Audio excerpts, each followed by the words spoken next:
Goku is a whole lot of things right now. Hey guys, MasakoX here.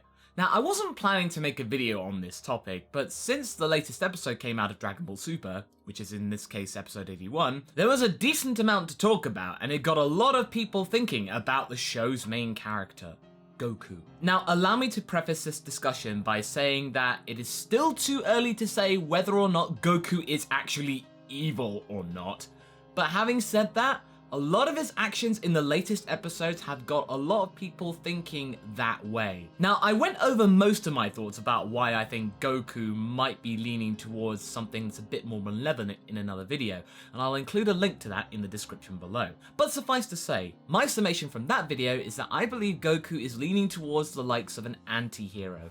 A hero-like character who has major flaws in his morals and personality.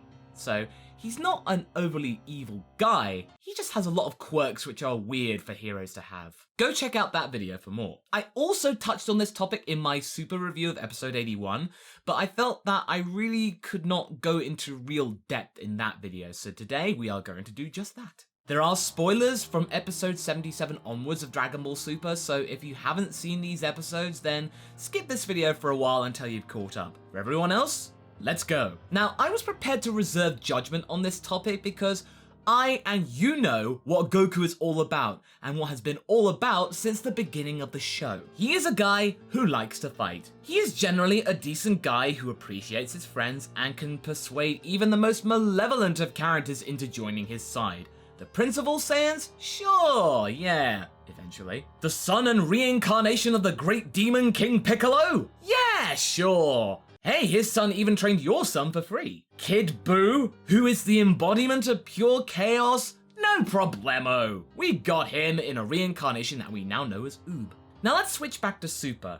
In the first few arcs of that series, we could describe Goku's personality as somewhat inconsistent. Now, Battle of Gods and Resurrection F were pretty bog standard Goku. Pretty much what we'd come to expect from series before. Then it all really started to change in the Universe 6 arc and the Future Trunks arc. We started to see bits of Goku's personality being brought to the fore, and it was kind of unusual. In the Universe 6 arc, towards the start of it, we started to see Goku's lack of knowledge in mathematics really become somewhat irritating. It played up in some jokes which really didn't sit well. And in the Future Trunks arc, we saw his forgetfulness and scattered brain nature being amped up to 11 and beyond. Now we're seeing that weirdness again. In this case, his recklessness and selfishness. The Universe Survival arc started with Goku reminding the two Omni Kings about a multiversal tournament that they liked the idea of, which we now know as the Tournament of Power. Almost as soon as the leaks and spoilers began before even the arc started, we were all aghast at Goku's decision to remind such an unpredictable creature that is Zeno about something that involves destroying universes. We as a fandom were just shocked and really kind of weirded out by Goku's recklessness in this situation. We all thought that, nah, there's gotta be some twist to this, there's gotta be something to this, but no, Goku just went straight to the Omni Kings and asked for a tournament. Right there, you could label Goku evil and end it there, but that is way too hasty, sir.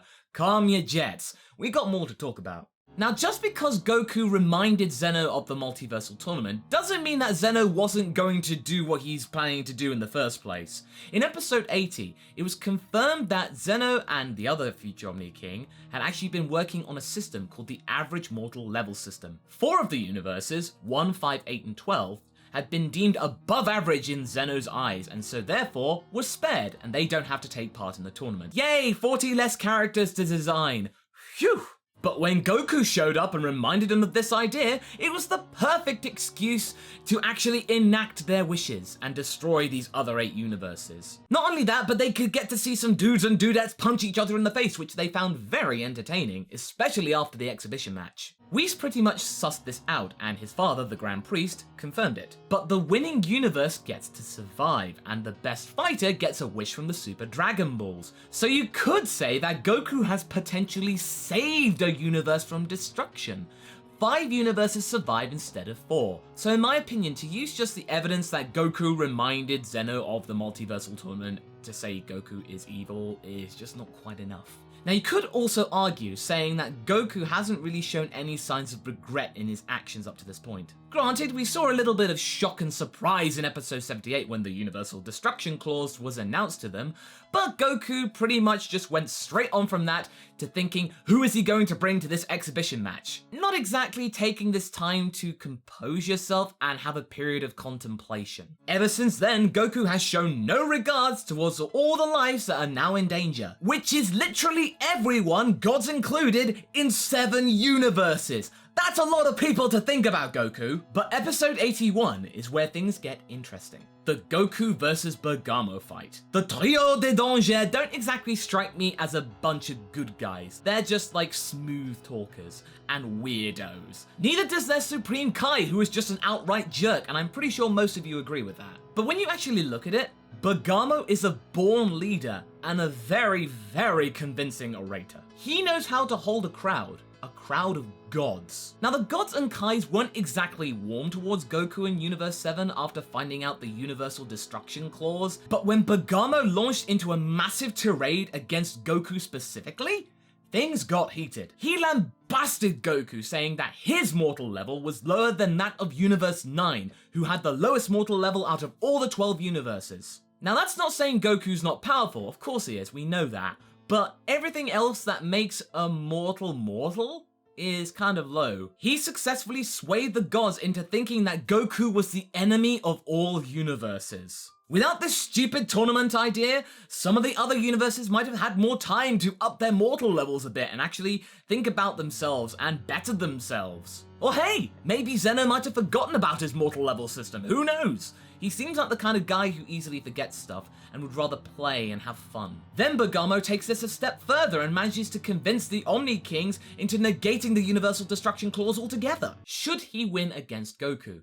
But Goku doesn't care about this at all. The more I fight on the edge, the more I can fight to the fullest, is what he says in response to Bergamo's accusations. He is deliberately raising the stakes to a universal scale just so he can have a good fight. Now, if Goku gets this all wrong and Universe 7 loses and gets destroyed, then what? Hope that another universe will wish them back with the Super Dragon Balls? After all the shenanigans that Universe 7 and Goku have been causing, do you really think that other universes will be warm to that idea? Do you honestly think that other universes would let Goku run around like a maverick? Now, Goku had a perfect opportunity to throw the match, or at least make it look convincing that he lost the match to Bergamo, but to be fair, he really didn't have a choice. Zeno said that if Goku loses the match deliberately, then all of existence is erased on the spot. Or at least we think he said that.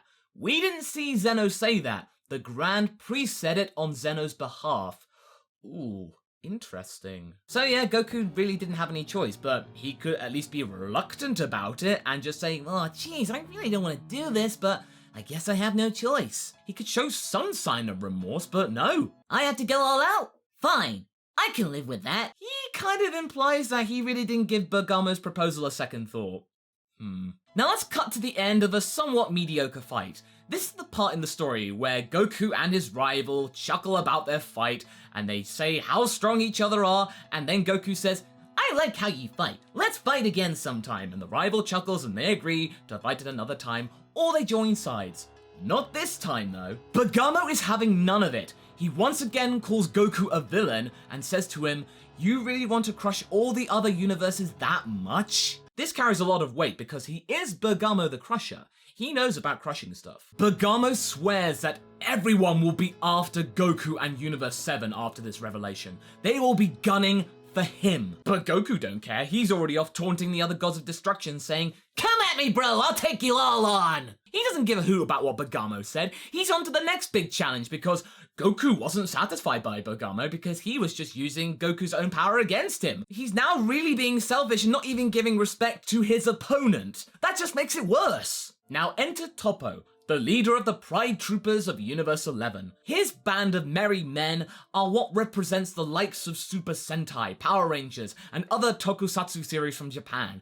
He is just living, breathing justice, as well as looking a bit like Dr. Eggman. Now, with him being the leader of such a righteous crew, he wishes to test Goku and see where his true loyalties lie.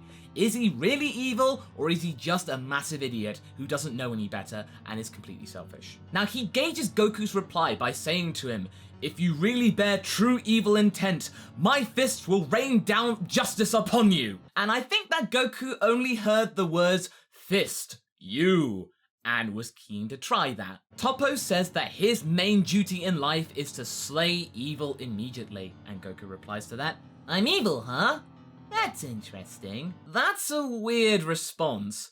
Wouldn't the phrase, Oh, I'm not evil. I just like to have strong challengers, and you look strong. I'm excited to fight you.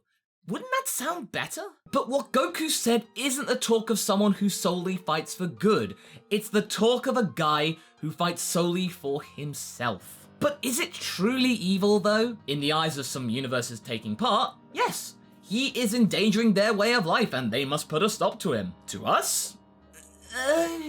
We've seen him pull these kind of stunts before with Cell, Boo, Frieza, Vegeta, letting them get stronger so he can have a good fight and actually make more of a challenge for himself and his friends. But this is on a universal scale. There are going to be billions of worlds involved. This is way more than what we've seen before. This is a whole other level, Goku, and you are just taking this to the nth degree and being incredibly reckless. I mean, we really can't take this seriously. This is just reflecting badly on the character. Let's say that we think Goku knows what he's doing. He has a plan. He is going to do his best to win the Tournament of Power and wish everyone back with the Super Dragon Balls. Now, this is a seriously risky gamble. Even if you win, there will be people that won't have forgotten what you said and did. Goku can't be trusted.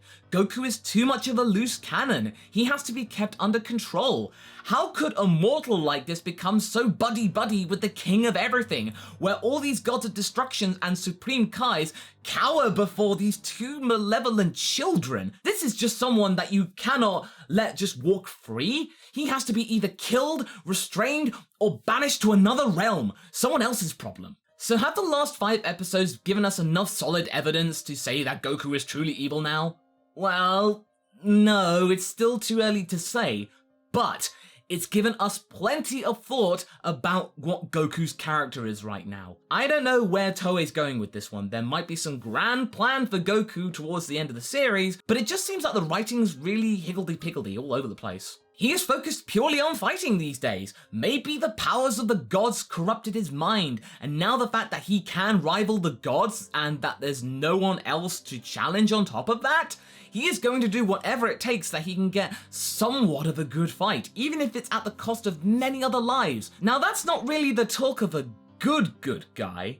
He could be neutral, he could be chaotic, but I don't really think it's enough to be evil. He's not wanting to kill people, he just doesn't think of the consequences. He has become obsessed with rivaling and exceeding the gods. No other justification, just that. He wants to fight strong guys. You're being really evil. Oh, I want to fight strong guys. You're being really reckless. Oh, I want to fight strong guys. That's pretty much all he says. He doesn't care what people label him, he just wants to fight strong guys. Now, either Goku really is evolving into a different type of character, or the writing for him has become really one-dimensional. Now, there is a lot more to come in this arc, and I believe that Toppo's fight against Goku is going to be really revealing and will really be quite telling for what's going to come in the arc. So what do you guys think? Do you think that Goku really is changing into a different character, or do you think there's more to this than meets the eye? Leave a comment below, and let's get this discussion going. Anyway, I hope you enjoyed this video. Until the next one, be sure to like and subscribe. Catch you later.